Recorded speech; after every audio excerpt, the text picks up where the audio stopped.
지난 11월 초에 YTN에서 재외동포재단 이사장과 인터뷰한 자료에 보면 2019년 현재 우리나라의 해외동포가 750만 명에 이른다고 합니다.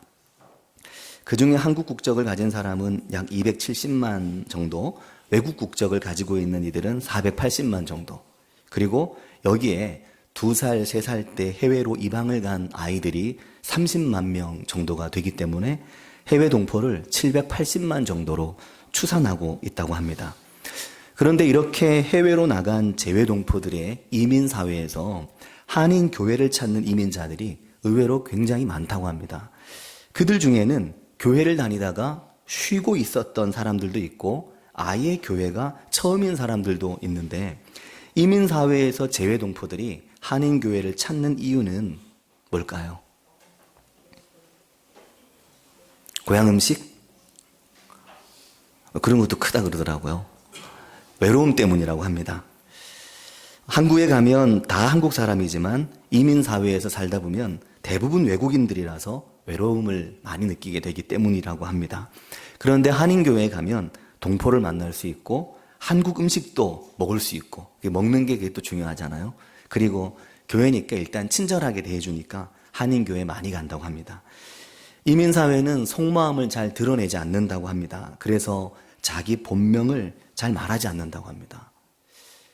전 이민사회에 안 살아봐서 잘 모르겠는데 여기 이민사회에 사셨던 분들이 계신데 실제로 그런가 싶은데 이해는 됩니다. 왜냐하면 자기 자신을 드러내면 혹시 손해볼 일이 생길 수도 있어서, 그래서 자기 이름 잘 말하지 않고 직장이나 또 퇴근하고, 한국처럼 퇴근하면 동료들끼리 뭐 한잔합시다 이런 문화도 별로 없다, 그렇게 이야기를 하더라고요.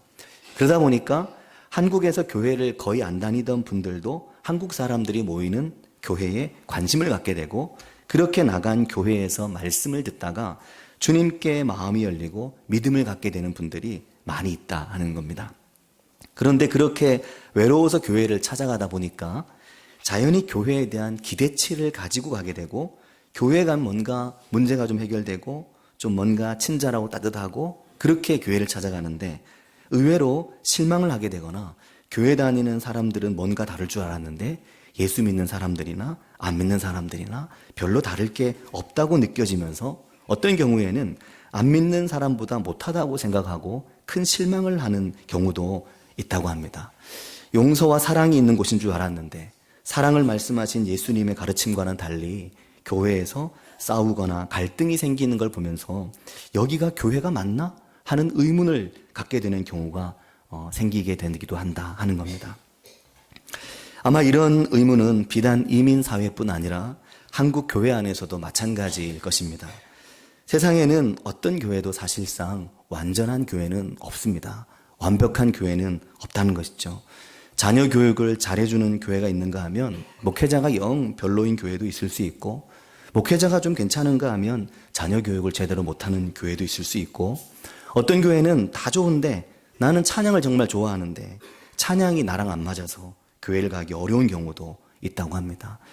또 어떤 교회는 이것저것 다 괜찮은데 너무 교회 분위기가 차가워서 그래서 나는 안 맞는다라고 생각하는 분들도 있고, 전부 다 만족스러운 교회는 사실상 없다 하는 겁니다. 그런데 이것도 안 맞고 저것도 안 맞아서 교회를 정하지 못하고 방황하는 분들이 점점 더 우리 사회에 많아지고 있다 하는 것은 굉장히 안타까운 일입니다. 그런 분들을 가나안 교인이라고 하죠. 가나안 교인이라는 말은 가나안이라는 말을 뒤집어서 안 나가, 가나안 반대가 안 나가거든요. 안 나가, 교회 특정 교회를 안 가는 것입니다. 교회에 나가지 않지만 난 크리스천이다, 이 생각을 가지고 교회를 안 가고 온라인으로 예배를 드리거나 또는 교회를 여기저기를 전전긍긍 하는 경우도 생기고, 이런 현상이 미국 사회에는 매우 많아서 미국 교회에서는 소속이 없는 신앙 또는 교회 없는 크리스천, 이렇게 한 계층을 이룰 만큼 이런 분들이 많다고 합니다. 안타깝죠. 사랑하는 성도 여러분, 세상에는 완전한 교회가 없습니다.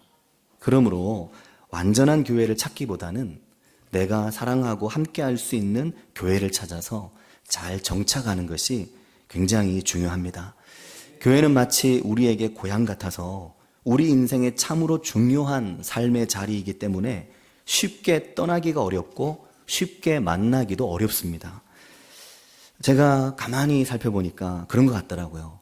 새 교회를 만난다는 게 오래 사랑하고 섬겼던 교회를 떠난다는 게 고향을 떠나는 것과 마찬가지라 내 삶의 터전을 떠나서 이민 가는 것과 마찬가지이기 때문에 이게 얼마나 힘들고 어려운 일인지 모릅니다. 그렇기 때문에 신앙을 처음 갖는 초신자에게도 교회가 따뜻한 곳이 되어야 되지만 새로운 교회를 찾는 분에게도 교회는 따뜻한 곳이 되어야만 됩니다. 오늘 본문은 바울 사도가 에베소 교회에 쓴 편지입니다. 우리가 에베소 교회 그러면 정말 좋은 교회, 또 초대교회 중에서 롤모델이 되는 교회 그렇게 많이 생각하는데 오늘 본문 말씀을 읽어보면 에베소 교회가 좀 많이 어려웠구나 하는 걸 느끼게 됩니다.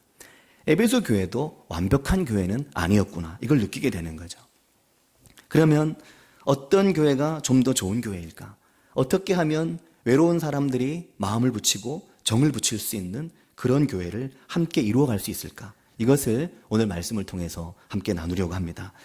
지난주에는 골로새서 3장의 말씀을 중심으로 더 사랑하는 교회에 대한 말씀을 드렸습니다. 오늘은 에베소서의 말씀을 통해서 더 사랑하는 교회의 중요한 특징을 말씀을 통해서 나누려고 합니다. 본문의 읽은 구절의 앞부분인 17절부터 24절은 너희는 옛사람을 벗어버리고 새 사람을 입어라 이렇게 말씀을 합니다. 22절부터 24절까지 말씀을 보면 너희는 유혹의 욕심을 따라 썩어져가는 구습을 따르는 옛사람을 벗어버리고 오직 너희의 심령이 새롭게 되어 하나님을 따라 의와 진리의 거룩함으로 지으심을 받은 새 사람을 입어라 그렇게 말씀합니다. 그리고 그 뒤를 이어서 25절부터 그런즉이라고 말하면서 네 가지를 말씀을 합니다. 이 네 가지가 우리가 함께 나누고 또 함께 이루어가고자 하는 더 좋은 교회, 더 사랑하는 교회의 네 가지 모습입니다. 첫 번째는 거짓을 버리고 참된 것을 말하는 것. 두 번째는 분을 내지 않고 분을 오래 품지 않는 것. 세 번째는 자기 손으로 수고하여 선한 일을 하는 것. 네 번째는 더러운 말 대신 덕을 세우는 선한 말에 힘쓰는 것. 이 네 가지입니다. 이 네 가지는 에베소서가 말씀하는 옛사람을 벗어버리고 새 사람을 입을 때 이러라라고 말씀하는 바로 그 내용입니다. 먼저 25절을 보면 그런즉 거짓을 버리고 각각 그 이웃과 더불어 참된 것을 말하라. 이는 우리가 서로 지체가 됩니다. 그렇게 말씀하는데 이 말은 에베소 교회 성도들 가운데 거짓의 문제나 거짓이 있는 말의 문제가 있었다는 것을 말하는 겁니다. 우리는 단순히 생각하면 거짓말 이렇게 생각할 수 있는데 헬라 원어에 쓰고 있는 이 거짓이라는 말인 푸슈로스라고 하는 말은 단순한 거짓이라는 말의 어감보다는 그러니까 얼토당토 않는 거짓말 이런 개념이 아니라 진실과 유사해 보이지만 실제로는 거짓인 교묘한 거짓. 이러한 거짓은 육체의 지혜를 따르는 거짓. 이 거짓을 말하는 겁니다. 그냥 거짓말이 아니라 다분한 의도와 여러 가지 악의가 담긴 거짓말을 말하는 겁니다. 이러한 거짓을 버리고 이웃과 더불어 참된 것을 말하라 그렇게 말합니다. 그 이유는 우리가 서로 지체이기 때문이라는 것입니다. 그래서 너희가 더불어 서로에 대해 말을 좋게 하라는 것입니다. 서로에 대해서 좋은 말을 하라는 것입니다. 한마디를 말하더라도 말을 좋게 해주라는 거죠. 그래서 첫 번째 이 원리는 서로에 대한 말, 같은 지체된 성도를 위한 말은 좋게, 참되게, 유익하게 하자 하는 것입니다. 그리고 26절부터 27절을 보면 분을 내어도 죄를 짓지 말며 해가 지도록 분을 품지 말고 마귀에게 틈을 주지 마라. 그렇게 말합니다. 분을 내지 말라고 말을 하는 겁니다. 때로 거룩한 분노를 품게 된다라고 우리 스스로 생각할 수도 있습니다. 그러나 사실상 거룩한 분노는 크게 많지 않고 대부분은 우리가 우리의 감정을 이기지 못해서 분을 품고 화를 내게 될 때가 있습니다. 요령껏 화를 잘 내었다 싶어도 돌아서면 후회하는 게 화입니다. 화를 내고 나서 화를 내가 정말 잘 냈어 라고 생각하는 경우는 극히 드문 거죠. 자녀에게 화를 낼 때가 그렇지 않습니까? 화를 막 내고 야단을 엄청 쳤습니다. 야단 칠 때는 내가 엄청 야단 잘 친다 생각이 드는데 야단 치고 돌아서면 또 내가 왜 이렇게 또 아이에게 화를 냈을까? 그 후회를 하거든요. 조금만 더 참을 걸 그럽니다. 에베소 교회에 이런 일이 많이 있었다는 것을 말하는 겁니다. 그러니까 교회에 이런 어려움은 늘 있을 수 있다는 것을 말하는 게 됩니다. 내가 왜 화를 냈을까? 조금만 참을 걸. 그래서 분을 내도 그 분을 죄가 되지 않게 이 분을 오래 품지 말라고 말합니다. 해가 지도록 분을 품고 있지 말라고 말하는 것입니다. 이러한 화가 왜 이것을 경계하고 멀리해야 되냐면 이 화가 마귀에게 교회 안에 틈을 만들기 때문이다라는 것입니다. 그러므로 우리가 더 사랑하는 교회를 이루어가기 위한 두 번째 원리는 마귀에게 틈을 줄 만한 화를 내지 말며 화를 내더라도 오래 품지는 말자 하는 것입니다. 세 번째로 옛사람을 벗어버린 새 사람은 도둑질하는 사람이 아니라 가난한 자에게 구제할 수 있도록 자기 손으로 선한 일을 하는 사람, 이렇게 말씀을 하고 있습니다. 28절은 도둑질하는 자는 다시 도둑질하지 말고 돌이켜 가난한 자에게 구제할 수 있도록 자기 손으로 수고하여 선한 일을 하라, 그렇게 말씀을 합니다. 우리가 실제로 남의 것을 도둑질 내오는 경우는 거의 없겠지만 부당한 이득을 취하려고 하지 않는 것, 특히 가난한 이들을 돕는 구제에 힘을 쓰는 것, 이것이 새 사람을 입은 더 사랑하는 교회의 세 번째 모습이 되는 것입니다. 지난해 말에 우리나라 모 그룹의 회장이 9천억에 달하는 천문학적인 상속세를 5년간에 걸쳐서 모두 6차례에 나누어서 할부로 전부 내겠다는 발표를 했잖아요. 그래서 막 사람들이 정말 대단하다고 막 박수를 쳤습니다. 야, 정말 훌륭한 기업이다. 그런데 또 한편 일각에서는 너무 당연한 걸 하는데 그 당연한 걸 박수 쳐야 되는 우리 사회가 이상하다, 이렇게 말한 이야기도 있었죠. 새 사람은 부당한 이득을 취하려 하지 않고 거기서 더 나아가서 적극적으로 가난한 이들을 구제하고 선한 일에 힘쓰는 사람들, 그들이 믿음 안에 새로워진 사람들이고 에베소 교회의 사도 바울은 이런 새 사람을 입으라고 말씀을 하고 있는 겁니다. 자, 여기에서 우리는 더 사랑하는 좋은 교회를 이루어갈 세 번째 원리를 한번 에베소에서 찾을 수 있는데, 그것은 가난한 자에게 구제할 수 있도록 선한 일에 힘을 내자 하는 것입니다. 자, 그리고 마지막으로 네 번째, 옛사람을 벗어버린 이 새 사람은 더러운 말을 하는 대신 선한 말을 해야 한다, 이것을 에베소서가 말씀하고 있습니다. 29절에 보면 무릇 더러운 말은 너희 입 밖에도 내지 말고 오직 덕을 세우는 데 소용되는 대로 선한 말을 하여 듣는 자들에게 은혜를 끼치게 하라, 그렇게 말씀합니다. 이 말씀을 우리가 마음에 잘 새길 수 있길 바랍니다. 로마서 3장 13절과 14절을 보면 모든 악독이 변화되지 못한 옛사람, 죄인된 옛사람의 입술에서 나온다고 말씀을 합니다. 로마서 3장 13절과 14절을 보면 그들의 목구멍은 열린 무덤이요 그 혀로는 속임을 일삼으며 그 입술에는 독사의 독이 있고 그 입에는 저주와 악독이 가득하고 라고 말합니다. 옛사람의 마음, 죄인된 인간의 마음이 얼마나 악한가를 잘 보여주는 말씀입니다. 속임과 독사의 독이 가득한 입술, 그 입에 저주와 악독이 가득하다. 그러나 성령의 은혜로 변화된 사람은, 새 사람은 에베소서 4장 29절 말씀처럼 무릇 더러운 말은 입 밖에 내지 않고 오직 덕을 세울 수 있는 말, 선한 말, 듣는 자에게 은혜를 끼칠 수 있는 말, 듣는 자들이 은혜로 받아들일 수 있는 말, 내가 좋아서 좋은 말이 아니라 듣는 이들이 좋을 수 있는, 그냥 들어서 귀에 좋은 이야기가 아니라 정말 그런 말을 해야 한다, 이렇게 말씀하는 겁니다. 골로새서 4장 6절에 이런 말씀이 있습니다. 너희 말을 항상 은혜 가운데서 소금으로 맛을 냄과 같이 하라. 참 너무 말이 이쁘지 않습니까? 음식에 맛을 낼 때 소금을 적절하게 써서 맛을 냅니다. 그런데 너희 말을 항상 은혜 가운데서 소금으로 맛을 내는 것처럼 하라, 그렇게 말씀을 하는 겁니다. 왜냐하면 언어는 우리의 삶에 너무나 중요하기 때문입니다. 언어, 말, 너무나 중요하기 때문입니다. 그래서 하나님도 말씀이시죠. 그리스도인에게 언어는 너무나 중요합니다. 그리스도인에게 말은 전부입니다. 저 사람들 말밖에 없어 라고 말하는 경우도 있죠. 그러나 그리스도인에게 말은 전부입니다. 말은 너무나 중요합니다. 보이지 않는 언어로 만드는 상처, 이 말이라는 것이 보이지도 않는데 보이지도 않는 말로 받는 상처가 얼마나 많은지 모릅니다. 말 한마디에 사람이 죽습니다. 말 한마디에 사람이 죽었다가도 벌떡 일어납니다. 말 한마디에 공든 탑을 허물어 버리기도 합니다. 말 한마디에 사람이 상처를 입고 쓰러졌다가 다시 회복되어 일어나기도 합니다. 때로는 말 한마디 받은 상처 때문에 오랫동안 회복을 못해서 교회를 떠나게 되는 경우도 생깁니다. 때문에 사랑하는 성도 여러분, 더 사랑하는 교회는 소금으로 맛을 내듯 은혜 가운데 소금으로 맛을 내듯 항상 나의 말에 유의해서 결이 고운 말을 하는 교회가 더 사랑하는 교회입니다.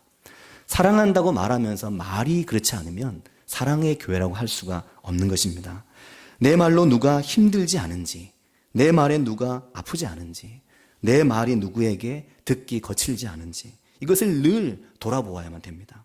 은혜로 새로워진 새 사람은 말부터 달라지는 사람이 되는 것입니다. 에베소 교회를 향한 이 말씀 중에 옛사람을 벗어버리고 새 사람을 입은 사람이 이래야 한다고 말씀하는 4가지 중에 무려 3가지가 말과 관련된 것입니다. 참된 것을 말하고 분을 내지 않는다고 했는데 우리가 분을 말로 다 풀어버립니다. 덕을 세우는 말을 한다. 말이 3가지입니다. 그리고 나머지는 선한 일을 하는 것입니다. 그만큼 그리스도인들은 말이 바뀌는 게 중요하다 하는 것입니다.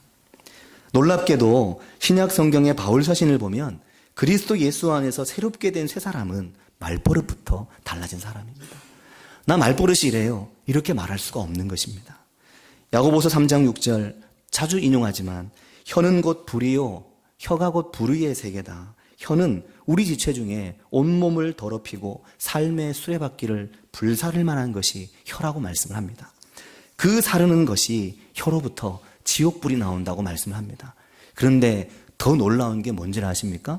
이 야고보서의 말씀이 신약 성경의 서신서들 중에 갈라디아서와 같이 가장 첫 번째 기록된 서신서라는 거죠. 그 말은 교회를 향해 편지를 보내는 이 순서 중에 후대에 쓰여진 책들이 있고 앞에 쓰여진 책들이 있는데 야고보서는 굉장히 앞부분에 쓰여진 책이라는 겁니다. 근데 그 책에서 다루는 것이 말에 대한 것입니다. 이것은 초대교회 안에서도 말의 중요성이 너무나 컸고 말을 잘하는 것, 말을 선하게 하는 것 이것이 교회를 표현하는 굉장히 중요한 것이었다는 것을 우리에게 말해주는 겁니다. 그러므로 사랑하는 성도 여러분, 더 사랑하는 교회는 단 2가지입니다. 하나는 우리의 손으로 선을 행하고 구제에 힘쓰는 것, 그리고 또 하나는 말을 선하게 하는 것입니다. 상처를 주는 말 대신 격려하는 말, 칭찬하는 말, 부지런히 하시기를 바랍니다. 말 한마디로 그 신앙의 품격이 드러납니다. 말이 곧 인격이 되는 것입니다. 얼마 전에 책을 한 권 샀는데 이기주라는 분이 쓴 책인데 언어의 온도라는 책입니다. 2016년 8월에 1판이 나왔는데 3년 만인 2019년 8월에 무려 119세가 인쇄가 됐습니다. 그래서 교보에서 베스트셀러인데 어떻게 이 책이 이렇게 인기가 많나 싶어서 그냥 예쁘게 만들어진 책이라 그냥 별 내용 없겠거니 하고 들춰봤는데 정말 설교집도 이런 설교집이 없다는 생각이 들 만큼 너무나 내용이 좋았고 제가 또 충격을 받은 것은 사실은 언어의 온도는 교회에서 할 만한 이야기인데 119세라 인쇄가 됐다는 얘기는 우리나라에 몇 사람 건너 한 사람 봤다는 얘기입니다. 그 말은 이 책을 세상 사람들이 그만큼 좋아했다는 거죠. 그 말은 사람들이 언어의 온도에 그만큼 민감하다는 말이 되는 것입니다. 그 책에서 이렇게 묻습니다. 당신의 언어 온도는 몇 도쯤 되십니까? 우리 말, 우리 언어는 점 하나, 조사 하나에 말이 확 달라지죠. 문장의 결 자체가 달라집니다. 넌 얼굴도 예뻐. 어떠십니까? 너 얼굴도 예뻐. 어떠십니까? 너 얼굴도 예뻐. 그 말은 얼굴만 예쁘다는 얘기입니까? 뭡니까? 얼굴도 예쁘고 이것저것 다 예쁘다는 얘기입니다. 근데 그 도자를 만으로 바꾸면 너 얼굴만 예뻐. 그 말은 무슨 말입니까? 얼굴이 예쁘다는 말도 진짜인지 헷갈리는 겁니다. 얼굴도 예뻐. 이거랑 너 얼굴만 예쁘다? 이 말은 완전 다른 말이 되는 겁니다. 세상살이 지쳤을 때, 인생이 힘들 때, 누군가의 말 한마디에, 누군가의 한 줄의 글에 얼마나 위로를 받는지 모릅니다. 어제도 밤늦게, 오늘 새벽이었나요? 페이스북에 어떤 분이 우리 교회 성도님이신데 그런 글을 올리셨더라고요. 부부가 아마 결혼기념일을 맞으신 것 같은데 어디에 다녀오시면서 당신이 이번 결혼기념일을 맞아 나에게 해준 그 몇 마디가 나에게 큰 위로가 됐다. 이렇게 써놨더라고요. 그 남편은 아마 돈 안 들이고 아내에게 엄청난 선물을 해준 거죠. 에베소서 4장 30절 이렇게 말합니다. 이 말의 부분에 문제가 생기면 하나님의 성령을 근심하게 하는 것이다. 그렇게 말합니다.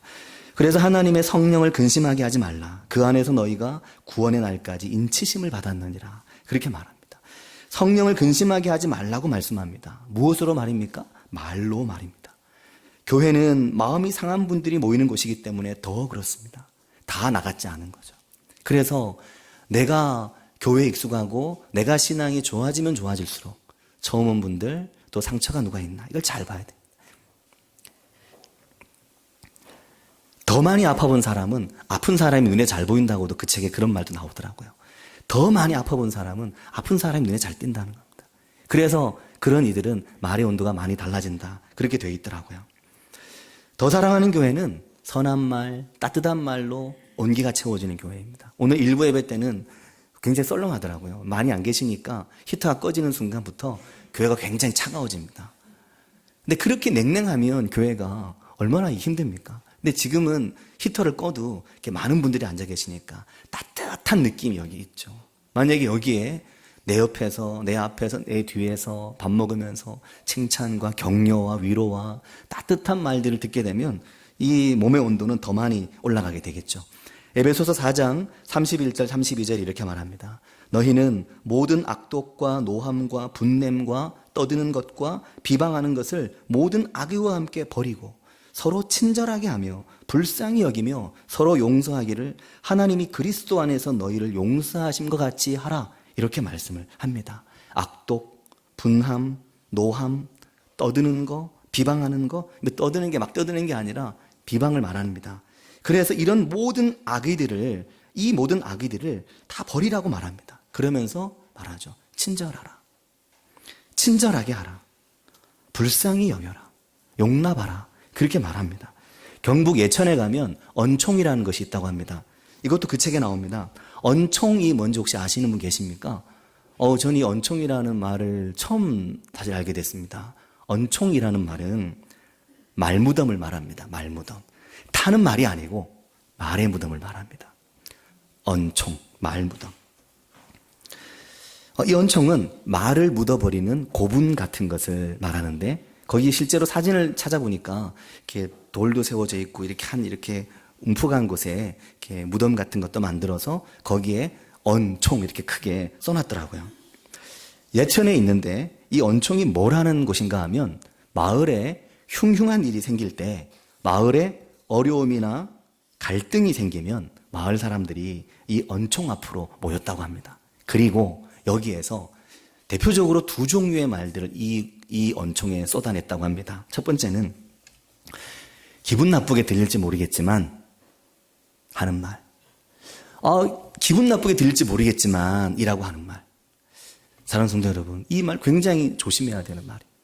이 언총의 첫 번째는 기분 나쁘게 들릴지 모르겠지만 이라고 시작하는 종류의 말들을 거기에 다 쏟아냈다는 거죠. 기분 나쁘게 들릴지 모르겠지만 거기에 쏟아냈다는 겁니다. 또 하나는 내가 그쪽 걱정돼서 하는 이야기인데 이런 말 거기에 쏟아냈다는 거죠. 그 이기주 씨의 말의 온도라는 책에 이 내용들이 나옵니다. 기분 나쁘게 들릴지 모르겠지만 내가 그쪽 걱정돼서 하는 이야기인데 이 말들을 거기에 다 쏟아내고 파묻었다는 거죠. 근데 놀라운 일은 일종의 말 장례를 치르는 겁니다. 그러고 나면 신기하게도 그 마을에 다툼이나 언쟁이 수그러들었다고 합니다. 사랑하는 성도 여러분, 언어의 온도란 책에서 이기주 씨가 이런 말을 합니다. 우린 보통 무슨 말을 할까? 여기에 마음을 많이 쏟고 살아가지만 어떤 말을 하느냐보다는 어떻게 말하느냐가 중요하고 근데 어떻게 말하냐보다 더 중요한 말은 어떤 말을 하지 말아야 될까? 이게 더 중요하다. 그것이 이제 그분의 사색입니다. 굉장히 공감되는 이야기입니다. 우리가 얼마나 많은 말을 하고 삽니까? 우리가 수없이 하는 말 중에 어떤 말은 정말 좋은 말도 있지만 어떤 말은 하지 않는 게 훨씬 나은 말들도 굉장히 많습니다. 그리스도 예수 안에서 새롭게 된 사람들의 더 사랑하는 교회는 말부터 달라지는 교회다 하는 것을 우리가 마음에 잘 새길 수 있게 되기를 바랍니다. 또한 우리 교회뿐 아니라 가정도 마찬가지라고 생각합니다. 가정에서도 말 몇 마디 때문에 정말 부부싸움을 심각해지기도 하고 부모 자식 사이에 담도 쌓습니다. 그 말 한마디 좀 바꿔주면 당신은 얼굴도 예뻐 이렇게 바꿔주면 왜 모든 게 해결되는 걸 니네 얼굴만 예쁘다 이렇게 하는 순간 완전히 그냥 난리가 나는 거죠. 우리의 가정도 또 교회도 우리 삶의 자리가 정말 이 말의 온도가 달라지는 그래서 더 사랑하는 교회를 우리가 함께 이룰 수 있길 바랍니다. 같이 기도하겠습니다. 이 시간 기도하실 때 말의 온도, 언어의 온도가 따뜻한 교회가 우리 교회가 되기를 또 내 집이 되기를 같이 우리 한 목소리로 기도하겠습니다.